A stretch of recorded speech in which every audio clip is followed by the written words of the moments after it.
Hi everyone, my name is Jill. I will be in this class this semester, so I wanted to do a quick introduction of myself. Let's get started.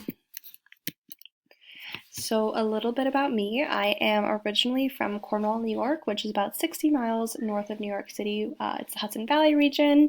It's kind of close to everything. It's really a great place to live, and eventually I would like to move back there. So I completed high school, and in 2015 I moved to Buffalo. I attended UB for my first year and a half of school. I decided to attend UB because I was young and I was offered a scholarship and a position on their track team. So I took it without really thinking about my future or what major I would have, that kind of thing. So I quickly realized after beginning college there that I wasn't really in the right place, but it took me a little bit to decide what I wanted to do and where I wanted to go. So eventually I made that decision to transfer to Geneseo in 2017 to pursue teaching. The reason I had to transfer was because UB does not have any undergraduate teacher preparation programs. They do have lots of graduate programs though. So when I went to Geneseo, I was there for about 2 years and then I completed my bachelor's in early childhood and childhood education with a concentration in human development. So after I graduated, which was December of 2019, I was given the incredible opportunity to travel and work in Alaska.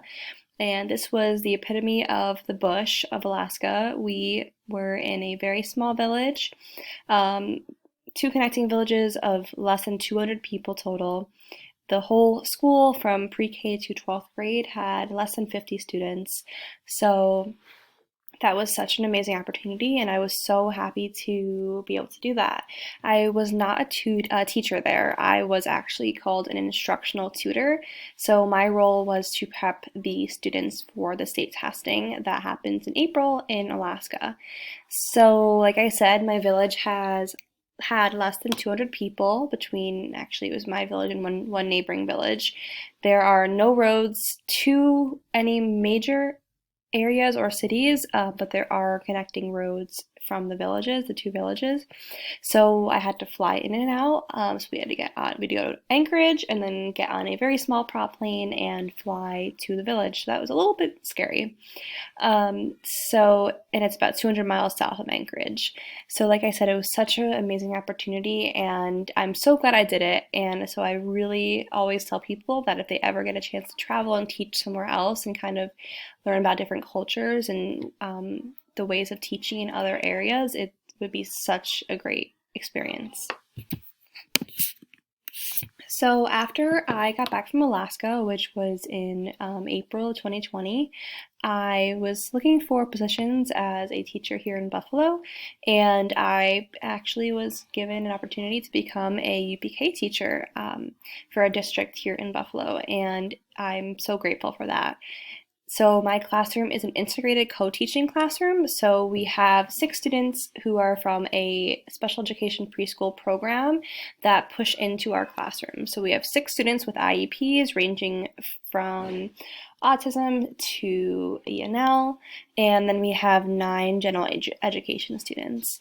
And so in my classroom, we have 1 special education teacher, and then myself, general education teacher, and 2 assistants.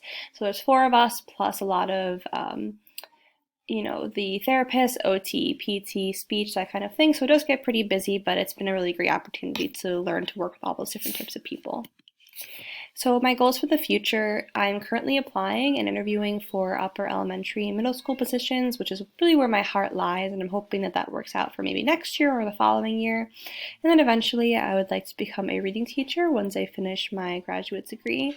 And other than that, I want to continue traveling and living my best life with my dog, who's Cora. That's her right there. She is the best dog in the whole world. And yeah, so that's a little bit about me, and I'm excited to get to know all of you this semester and to learn more about literacy.